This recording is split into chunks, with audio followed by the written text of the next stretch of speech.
Anyone having an in-depth conversation about artificial intelligence quickly realizes that the nature of the words we use to describe it are problematic.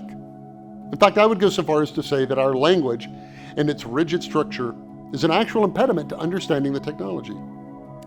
The words that we use, in fact, when we're discussing it, often don't have any real clear definition. When you think of a word like reason, it used to be okay that it was kind of vague, because the only thing we ever really contemplated to applying it to were humans or maybe animals.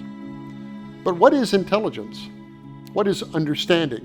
What does it mean to see something? What does it mean to know something? What is thinking? What is perceiving? What is experiencing? Can a computer do any of this? Can a computer be creative? Can it be insightful? Can it feel? Can a machine realize something? Can a machine conclude something? We hardly agree on how to describe consciousness, and when it comes to the idea of life and death, there's even less agreement, nor an understanding of how these terms would apply to machines. Because all of these terms evolved in a universe where they only had to apply to organic biological organisms, they are understandably ill-suited to grappling with questions like digital love or machine consciousness.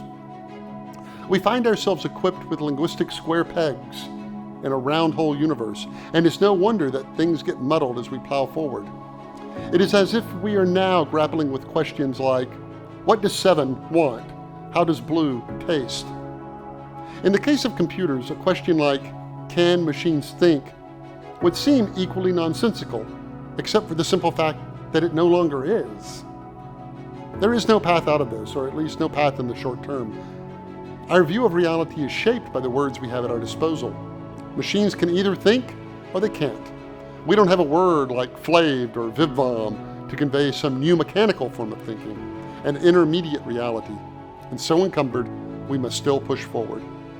If you're interested in artificial intelligence, visit gigaom.com or check out my new book, The Fourth Age: Smart Robots, Conscious Computers, and the Future of Humanity.